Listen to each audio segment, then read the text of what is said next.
executive orders to rebuild and strengthen our immigration system. These actions are centered on the basic premise that our country is safer, stronger, and more prosperous with a fair, safe, and orderly immigration system. Today's actions do a number of things. The first executive order creates a task force chaired by the Secretary of Homeland Security to reunify families, which will work across government to find parents and children separated by the prior administration. The second executive order develops a strategy to address the root causes of migration across our borders and creates a humane asylum system, including directing DHS to take steps to end the Migrant Protection Protocols program, which had led to a humanitarian crisis in northern Mexico. And the third executive order promotes immigrant integration and inclusion and ensures that our legal immigration system operates fairly and efficiently by instructing agencies to review the public charge rule and related policies. As many of you also may have been on the briefing call that we had a little bit earlier today, but for those of you who were not, we have announced, or Jeff Zients announced, our COVID coordinator, I should say, that starting on February 11th, the federal government will deliver to select pharmacies across the country additional vaccine that's coming online next week. This will provide more sites for people to get vaccinated in their communities and is an important component to delivering vaccines equitably. More than 90% of Americans live within 5 miles of a pharmacy. And I don't know about you, my mother-in-law, my family calls me all the time figuring out how they can call the CVS and find out when they can get their vaccine. This is a limited launch of the program, but supply will ultimately go up to 40,000 pharmacies nationwide. Second, we continue to work to ensure states, tribes, and territories have the resources they need to turn vaccines into vaccinations. President Biden has already directed FEMA to fully reimburse states for the cost of National Guard personnel and other emergency costs. And today we go further by fully reimbursing states for the eligible services they provided back to the beginning of the pandemic in January of 2020. That means that states will be fully repaid for things like masks, gloves, mobilization of the National Guard, and they can use the additional resources for vaccination efforts and emergency supplies moving forward. This reimbursement effort is estimated to total $3 to $5 billion and is only a share of the resources that states need to fight this pandemic, which, as we've talked about a bit in here before, includes testing, genomic sequencing, and mass vaccination centers. Last, we announced that we would increase weekly vaccine allocation to the states for the next 3 weeks by an additional 5%, following last week's 16% increase. So we've increased supply by more than 20% since the president took office just about 2 weeks ago. These actions speak to the daily work we are doing to mount the coordinated federal pandemic response Americans need and deserve, I should say. As you also know, last night the president had a meeting with 10 Republican senators. He's meeting right now with the Senate Democratic Caucus over video to further discuss the American Rescue Plan, and we'll have a readout on that later this afternoon that we will send out. Last night during the meeting, he welcomed the opportunity to have a constructive exchange of ideas over how we can improve the American Rescue Plan. He pledged that he would bring people together when he ran for president, and last night was an example of doing exactly that. A new poll yesterday by Yahoo and YouGov showed that this plan has already garnered bipartisan support among the American people. He also reiterated, or we would like to reiterate, I should say, the urgency of acting quickly on the package. You all asked yesterday about the CBO reports, a new analysis that came out by the CBO, that without action, and that report showed also that without action, our economy won't reach pre-pandemic levels until 2025. That's too long, so our goal with moving this package forward is making it faster. I have a couple of additional readouts or follow-ups, I should say, from some questions that have been asked in here over the last several days. Somebody asked earlier, I think it was last week, about Puerto Rico. Today, there's an update I have. The administration is releasing $1.3 billion in aid allocated by Congress to Puerto Rico that can be deployed to protect against future climate disasters. In partnership with the Puerto Rico Department of Housing, the administration is also working to remove onerous restrictions put in place by the last administration on nearly $5 billion in additional funds. Someone also asked yesterday about how President Biden keeps in touch. There's a number of ways, but he receives correspondence letters in his briefing book every night, as past presidents have done. He also regularly connects with Americans on the phone. We've put out some videos of that, and we'll continue to do that moving forward. And as you also know, he has a routine of typical routine, I should say, of attending public mass every weekend, which is something he did as president-elect and something he will do, clearly respecting COVID protocols moving forward. There was also a question, a couple follow-ups here, about the president's engagement with the Capitol police officer who lost, I think, Ed, you asked this question perhaps, about the Capitol police officer, Officer Sicknick, who had lost his life in the events of January 6th. As you know, or many of you may know, the president spoke with members of his family shortly after his passing to express his condolences and sympathies to their tragic loss. I don't have anything to update in terms of his schedule tomorrow, but I expect we will have more of an update on that in the next 24 hours, certainly. Finally, I know this is a lot at the top, we can confirm that the president will visit the State Department now on Thursday. That was originally planned earlier this week. We had to move things around because of snow, where he will thank the men and women of the national security workforce for their service to our country and deliver remarks about reclaiming America's role in the world. Sorry, I did actually have one more item. And as you all have seen reports this morning of the FBI confirmation that 2 FBI agents are deceased and 3 are wounded in a shooting in Florida. The 2 wounded agents were transported to a hospital and are in stable condition, as some, I think, have reported. President Biden was briefed this morning by Homeland Security Advisor Liz Sherwood Randall. This is obviously a terrible tragedy. I expect you'll hear more from the president later this afternoon when he speaks to all of you. I know that was a lot. With that, let's kick us off. Wonderful. Thank you, Jen. 2 questions. Congressional Democrats are moving forward with COVID relief, with legislation set to hit the House Budget Committee by February 16th. What kind of timeline does that create for you with regard to talks with Republicans? Well, as many of you who have covered Capitol Hill know, there is a process. The budget reconciliation process is a lengthy one. And because I suspected that people would want to talk about the meeting last night today, I just wanted to take the opportunity to talk a little bit about that process and where we see there being opportunity. So first, as you know, once a budget, well, maybe as you know, but a lot of people watching do not know, that once a budget resolution is passed, the House and Senate negotiators will work to develop a reconciliation bill that can pass through the House and Senate. At several points in this process, as we look to the weeks ahead, Republicans can engage and see their ideas adopted. At any point in the process, a bipartisan bill can pass on the floor. So just creating the option for reconciliation with a budget resolution does not foreclose other legislative options. This is my when a bill becomes a law moment of the briefing today. Second, Republican ideas can be adopted during the reconciliation negotiations, and is likely that several bipartisan ideas may be, or we are certainly hopeful of that. And third, Republicans have the ability to offer amendments both during the budget resolution and instruction phase of the process and then later during the reconciliation phase, and in that way can ensure their ideas are heard. And I did all of that because I think it's important.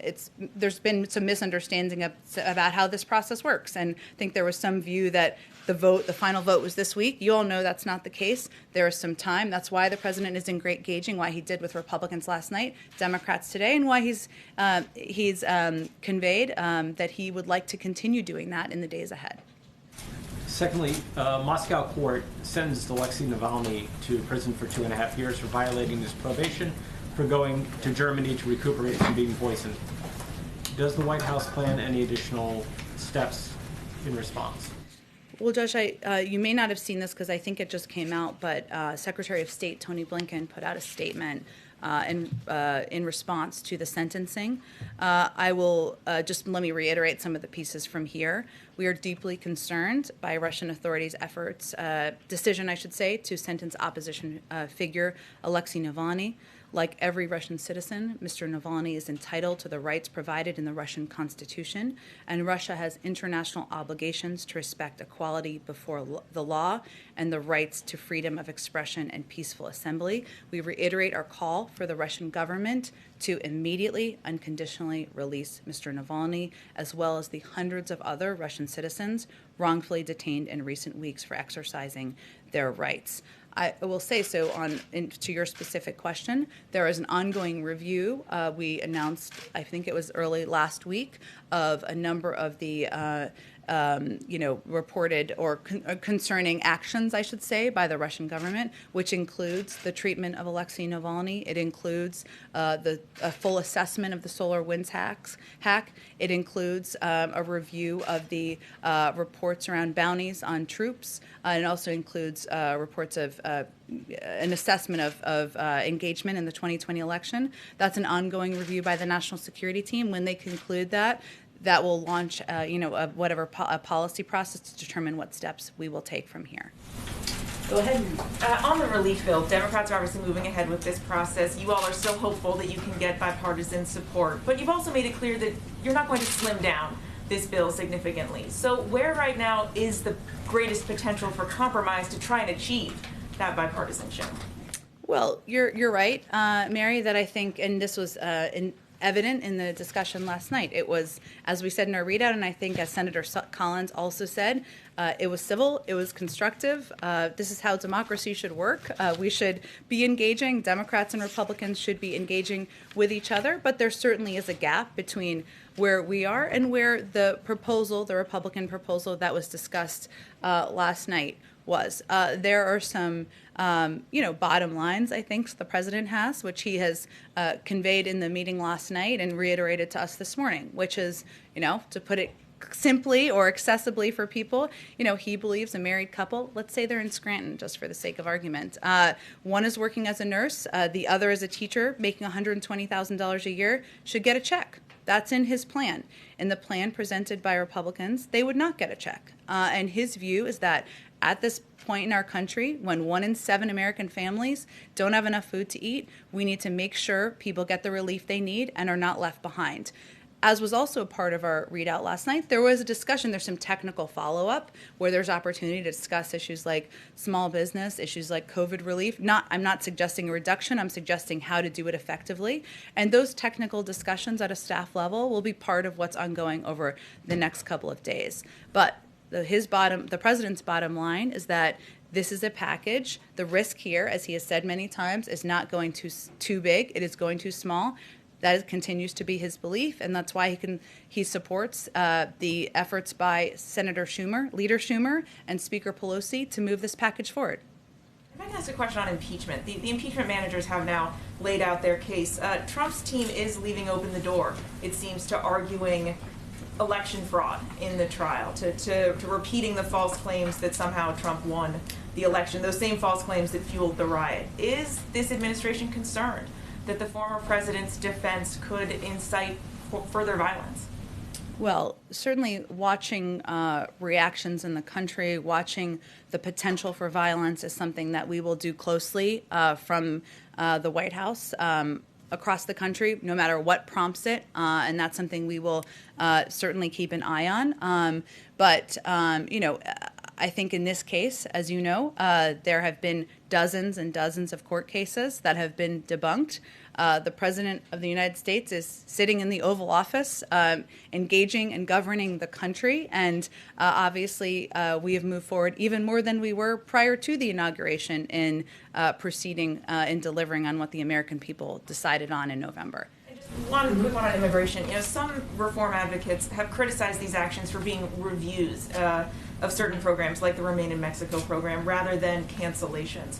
Why review and not reverse some of these programs? Sure. Well, part of our effort, Mary, is to assess the damage that has been done by the policies that were put in place by the prior administration. We want to act swiftly, we want to act promptly, but we also need to make sure we are doing that through a strategic policy process. And the president's commitment to immigration is indicative in the fact that he announced an immigration bill his first day in office, and that he has signed and after this afternoon, a number of bills to overturn the immoral actions of the prior administration, but we want to ensure that our team, led by the new, hopefully newly confirmed soon, maybe right now, Secretary of Homeland Security, has the ability to review the process and policies and make sure he's putting the right ones in place. Do you have a sense of timing for these reviews, when the task force on reunification, for instance, may actually put out their first findings? We do, and it's important to us that there are markers to give updates to the American people on this and many other issues. So there will be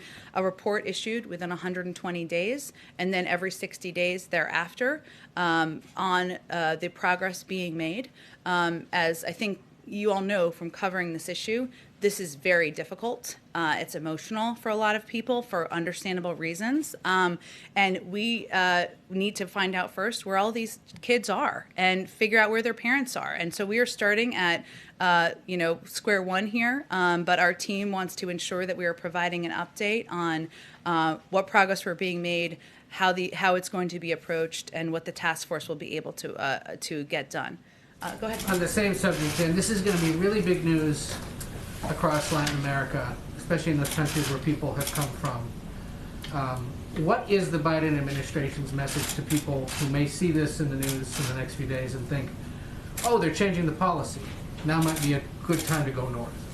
Well, the message continues to be what it has been, and I appreciate you asking the questions because it is confusing as we take a lot of these steps forward.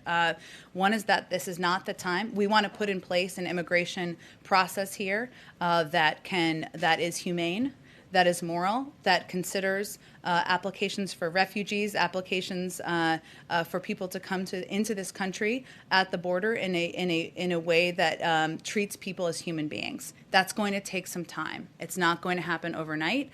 Obviously, we have a bill that we are hoping will be able to move through Congress. But we also feel, I don't think any parent can look at what's happened to those kids over the last couple of years and not feel that we should do everything in our power to get those kids back with their parents. So we are trying to repair the damage and the horrific actions of the prior administration by trying to do everything we can to reunite these kids with their families. But it remains a dangerous trip. It remains a time. This is not the time to come to the United States. We need the time to put in place an immigration process so people can be treated humanely. One of the other things that immigration groups have been talking about, some Democrats as well, is the idea of potentially some kind of executive action that would shield immigrant workers who are considered essential workers from the threat of deportation. Is that being considered? Is that being worked on? This will not be the end of our immigration actions or efforts to work on these issues. I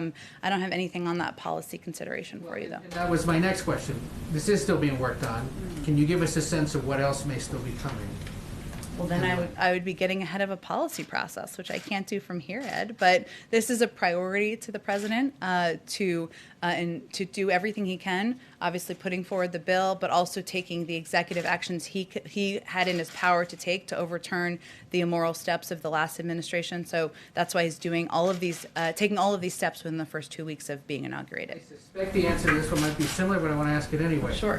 One of the things that was not addressed by these was the so-called Title 42, the CDC thing, expelling migrants and asylum seekers with little or no due process during the pandemic.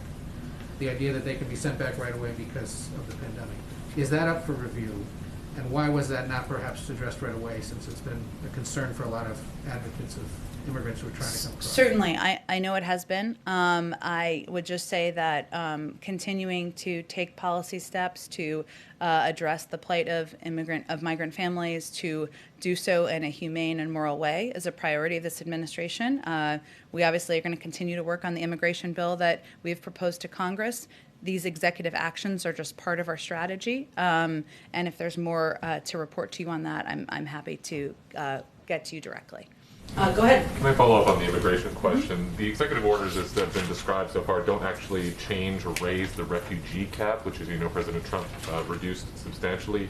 Doesn't also order the immediate release of children from ICE detention. The president has said that that's something that should be done immediately. Why didn't he do it today?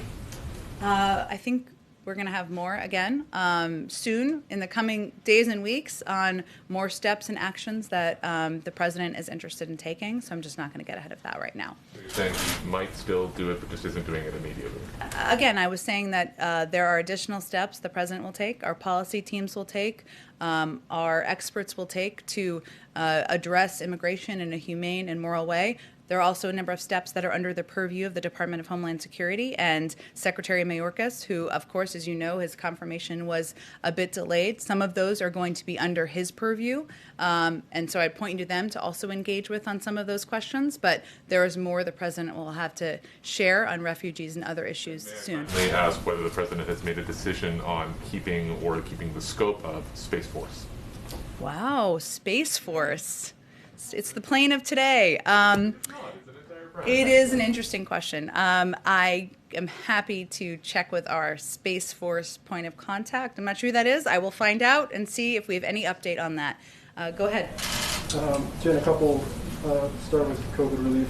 Senator Manchin today put out a statement saying he was going to vote for the budget proposal, but made clear that his final vote needs to be on a proposal that's very targeted. He is opposed to the $15 minimum wage. Is the $15 minimum wage a must-have for this White House in any final package? Well, Phil, I should have also brought you up here to just talk about how a bill becomes a law, because I think you know. I have a 17-part reconciliation instructions question. Oh, good. I can't wait. We'll all tune in for it. You know, Phil, I think there are a lot of points of view, as should not be a surprise to anyone, of different members of Congress. We respect all of them. We're happy to hear them. Hence, the president met with 10 Republican senators last night. But we're not going to negotiate from here or, frankly, in public about what is going to be in and out of the package. We want that to work through the legislative process. That is ongoing now. And then on the meeting with the Republican senators, you said the word reiterate. I think in the statement last night had the word reiterate 3 separate times. Like, it's very clear where we like that word. It's a good word. It's a solid word. But it underscores that your guys' position is firm. Mm-hmm. And so I guess my question is, you're talking about staff talks on technical details. Is that basically the ball game right now in terms of the bipartisan talks? Like, they can prove things on the technical side. There are pieces if they want amendments. But broadly, this is what it is, and it's moving. Well, I think the president's commitment is to urgently deliver relief to the American people. And that is what he has conveyed in every meeting he's had or engagement he's had with Democrats and Republicans. And as we just talked about, there's a process that's just in the early stages that's beginning on Capitol Hill to do exactly that. But there are also steps that can be taken or changes that can be made through negotiations that also through the legislative process have to happen between the House and Senate. There are amendments that can be proposed and voted on, and we're going to see that process through or allow that process to go through. As that's happening, the president will continue to be engaged. He'll continue to have more discussions with a variety of members of Congress from both parties to see if there's places to come to consensus and agreement on how to approach some of the issues and challenges the American people are facing. Last one on COVID relief. You guys have made very clear the $130 billion for K through 12 is crucial to reopening schools. I think there's something along the lines of 60 to 65 billion in past proposals that has been obligated but is mostly unspent right now on the public school front. What are you guys doing to ensure that gets out the door, given the priority it is in your next package? Sure. Well, my understanding from talking to our economic team is that the funding that was in the $900 billion package, I think if that's what you're referring to, will be spent in the next couple of weeks. And so what we're trying to look ahead to is what are the needs as we're looking to public schools across the country, that many of them need funding, many of them need PPE, many of them need testing, many of them need better ventilation in their schools to ensure we have adequate funded needed to open the majority of schools within 100 days, which remains the president's goal. Go ahead. Yeah, today there was new data on the Sputnik V vaccine showing that it's quite effective. And I'm wondering if the administration is concerned at all that Russia could use this vaccine to exert geopolitical power with nations in need, perhaps in Latin America. That is not a concern I've discussed with our national security team. Obviously, our focus is on our own FDA approval process here and ensuring that we make as much of the vaccine available to the American public. And We just rejoined, as you know, the World Health Organization because we believe that the more people who are vaccinated around the world, the safer we all are. But I'm happy to speak with them about it and see if that's a concern they have. One other question on the COVID travel ban that is in place. Is that a temporary thing while the CDC and the Biden administration figure out a safe way for international travel to occur, or is that seen as more long-term, especially given that the variants are already here? Well, these were steps taken, as you know, by our team in order to increase the safety of the American public. And certainly we don't want them to be forever because we want to get the pandemic under control. But they will be in place as long as our health and medical experts believe they're necessary or essential in order to keep the public safe. So the impact of variants, which is a very good question, is something, they assess. And I would certainly encourage you to ask them that question on our next COVID call. Go ahead. There have been calls for some kind of boycott of the China's 2022 Olympics. Given the administration's recent support of the genocide designation there, does President Biden support those calls to perhaps find a new host country? And have they engaged with other allies on that topic? Well, I've seen some reports of that, and I don't have any update for you or preview for you or change of our approach to the Beijing Olympics. No. President Biden has promised to make these visitor logs public and bring that back, that tradition. Obviously, you guys are not having a lot of visitors due to the pandemic. To the extent that these calls are taking on virtually, is there any talk about a virtual visitor log or some kind of transparency on how those virtual meetings are being disclosed to the public? Well, our pledge is to be, venture to be, hope to be the most ethically stringent government in history, and he's put in place a number of steps and policies to deliver on exactly that.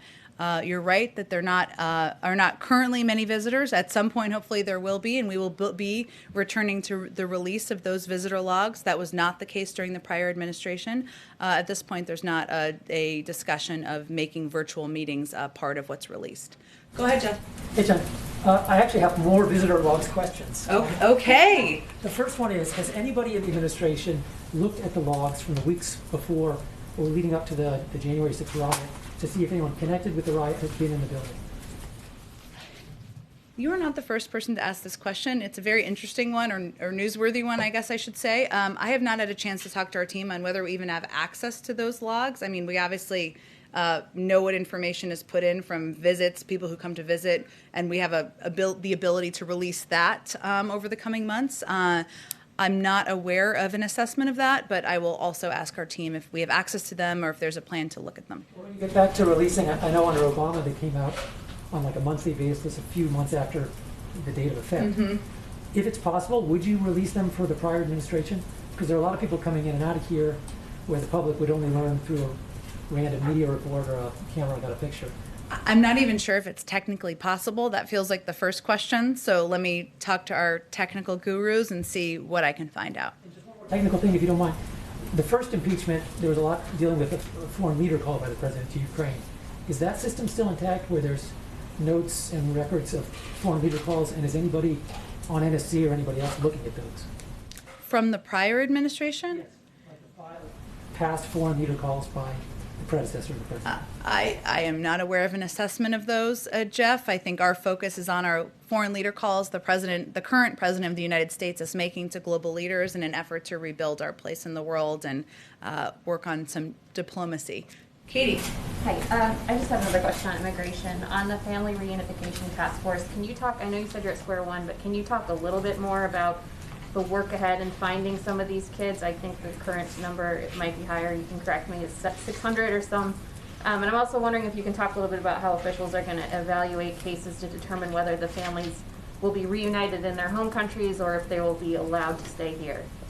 It's a great question, Katie, and some of that is what Secretary Mayorkas, newly confirmed Secretary Mayorkas, and the task force will have to assess is, and it will be case by case. There are estimates of between 600 and 700 kids, but part of what we need to do in the early stages, or I should say what the task force needs to do, is determine what the accurate number is and where these kids are, and then determine case by case what the best process and approach is for reuniting them with their family members. So there's a great deal of work ahead.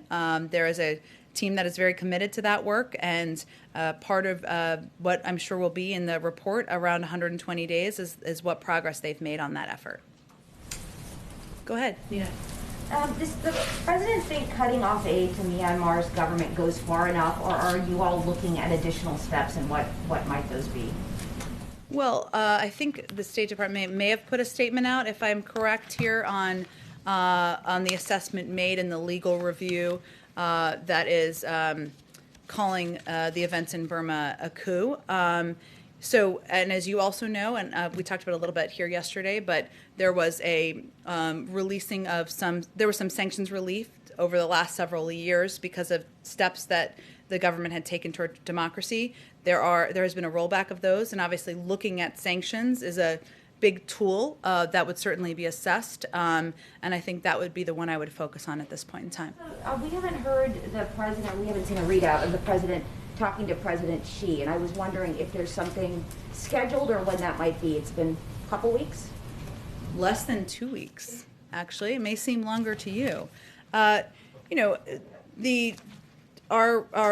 approach to China and our approach to our relationship in China, with China, is strategic, obviously, and we are working to ensure that we are approaching that relationship from a position of strength, and that includes engagement with our allies and partners. A lot of those calls have happened over the last 10 days. Maybe that was a little Freudian there, the 10 weeks. 10 days, they will continue.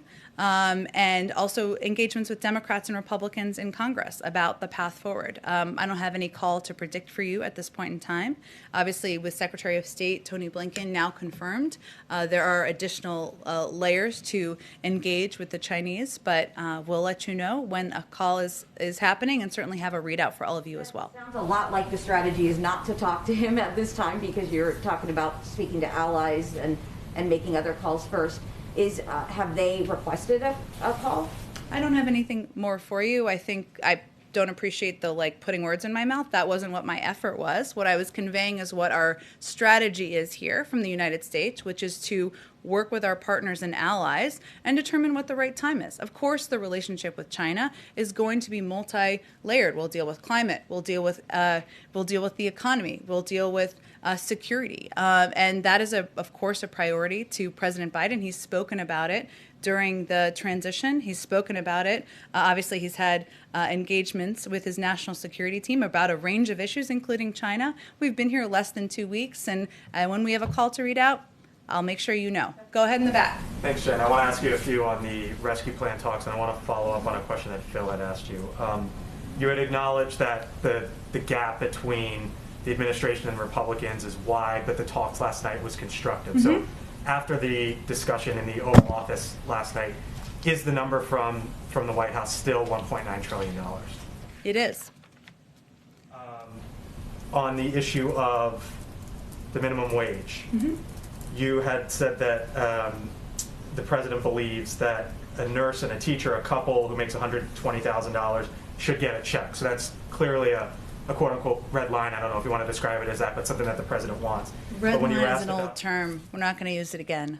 Okay, but when you were asked about the minimum wage, you said you're not going to negotiate from here and you want to work through that. So it seems as if the president might be open to dropping the minimum wage from the bill. Is that a fair I know there's assessment? a lot of appetite for what is going to be negotiated and out of the bill. I totally get it. This is a big topic of interest, but what I was just conveying as an example is that ensuring those checks are in the hands of Americans is a top priority for the president. I wasn't taking in and out things in the bill. That will be a negotiation that will happen through Democrats and Republicans in Congress. Obviously, the reconciliation process has just started. There are many opportunities votes for Republicans to offer amendments. There's a whole negotiation that's going to take place, and the president will continue to be engaged with members of both parties through that process. And on the issue of Senator Manchin and his statement today, he talked about how he would like to see something targeted. He said, let me be clear, and those are the words I shared with President Biden, our focus must be targeted on the COVID-19 crisis and Americans who have been most impacted by the pandemic, his quote.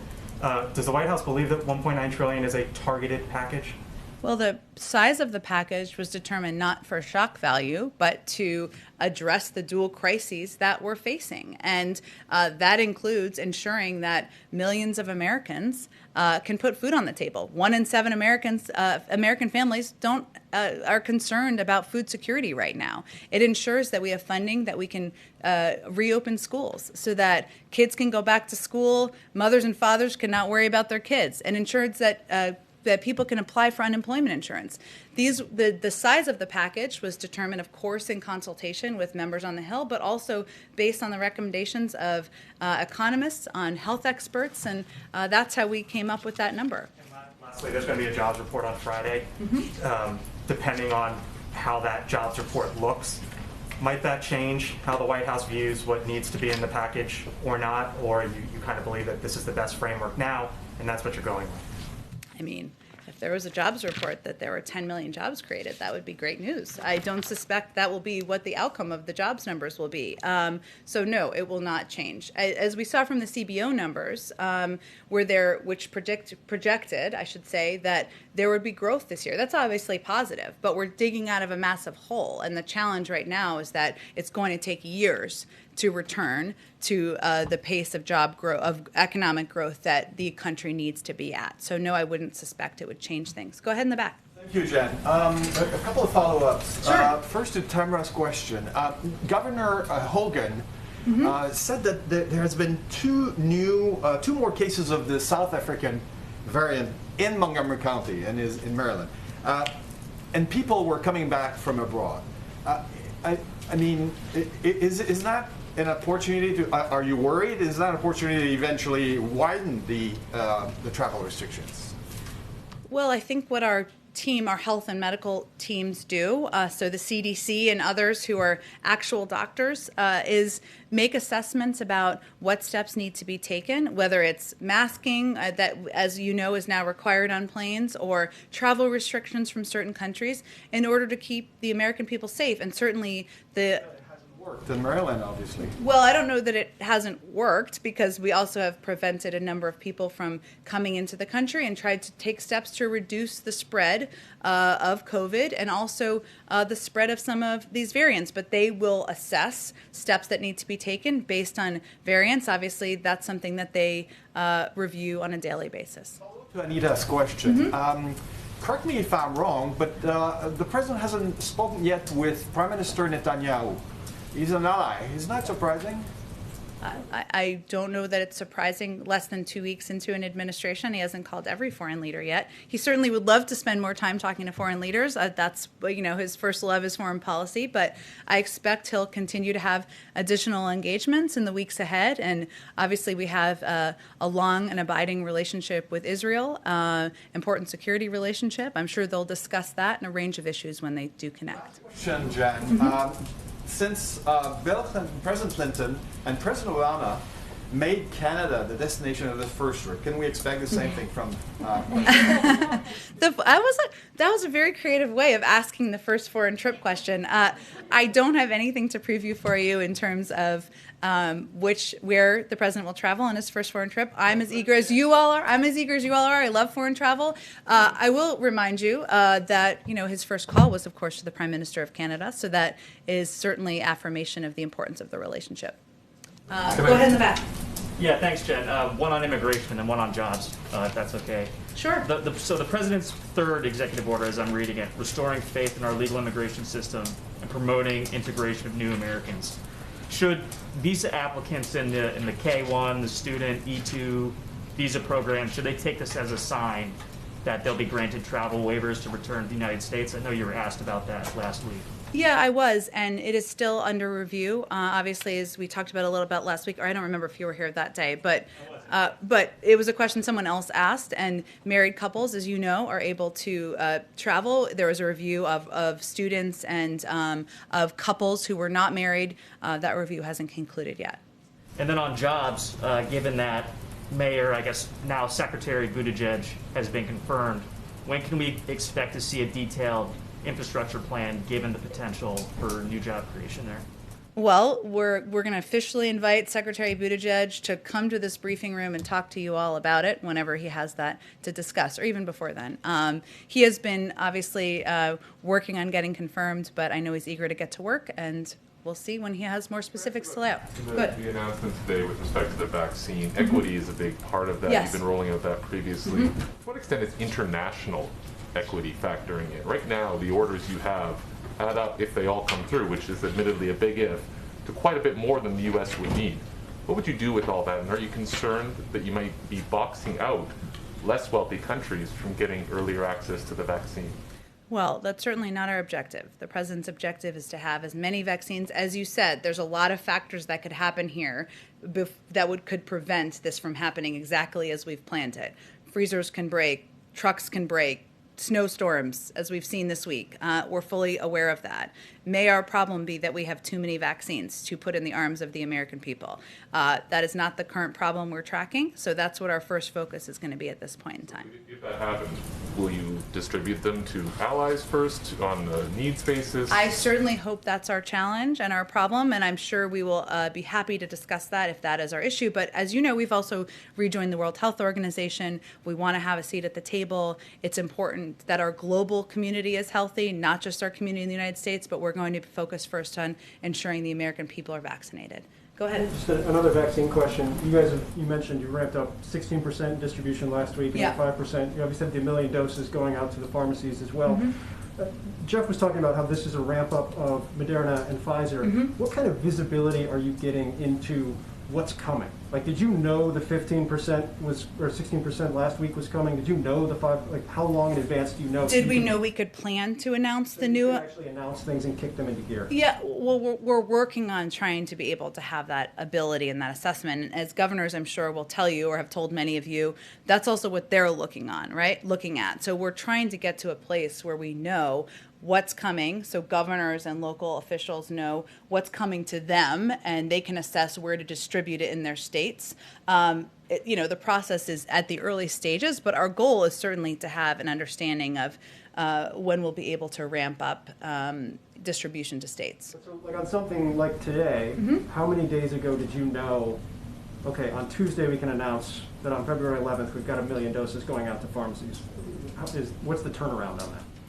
Well, that particular announcement has a couple of components, right? It's of course engagement with states and governors, and engaging with them is pivotal, but also with pharmacies and ensuring that they're able to do it. I mean, if you log on to CVS to do an appointment to get a flu shot, you want to know that the system is going to work. So there are a lot of steps in the process. I'm not sure how many days in advance we knew that it was full to go. Not many, but it takes a great deal of coordination to make sure governors are feel comfortable with the announcements being made, that we're fully coordinating with them, that they can explain to their public that, of course, pharmacies are just a part of what we're doing, right? It's not, 1 million doses is a lot. It is not going to vaccinate the entire country. We're going to ramp that up. So that leaves some onus on them to be able to communicate where where people can also get their vaccine. So that coordination is key as a part of it, several components in this one, but we don't usually sit on these announcements, so I don't think that long. Go ahead. Jen, Senator Schumer just came out and said that he had a, quote, really good lunch with the president and Secretary Yellen. He also said that the president told Republicans last night that the $600 billion was way too small. Does that track with with your understanding of what he actually said to them last night?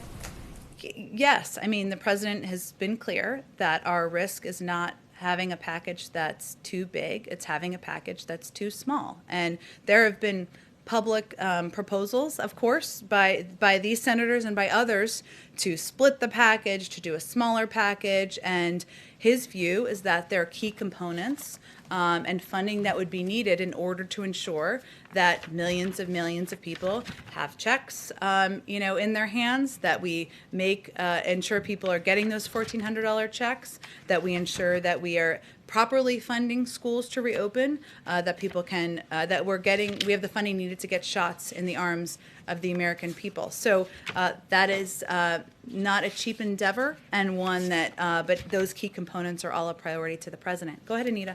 I just wanted to follow up on the meeting last night. In the readout, and all that we've heard is about the relief bill. Did any other issue come up? It was quite a lengthy meeting, couple hours. I wondered if the president brought up anything, or if the senators brought up executive orders or other policy issues, or was it solely focused? It was focused on the American Rescue Plan, and they had a robust discussion about it. I don't have any more of a readout for you than what we provided last night. I know that, I think it was happening as we came out. I know it's happening right now, so I don't actually know, but we will put out a readout of it afterwards. And the goal was just to discuss the bill, Yeah. but nothing else. Exactly, that was and obviously people can raise what they want to raise. I'm sure Democratic senators will share with all of you what they raise, but the focus of it was to discuss the American Rescue Plan, the path forward, and the imperative of moving it ahead. Go ahead in the back.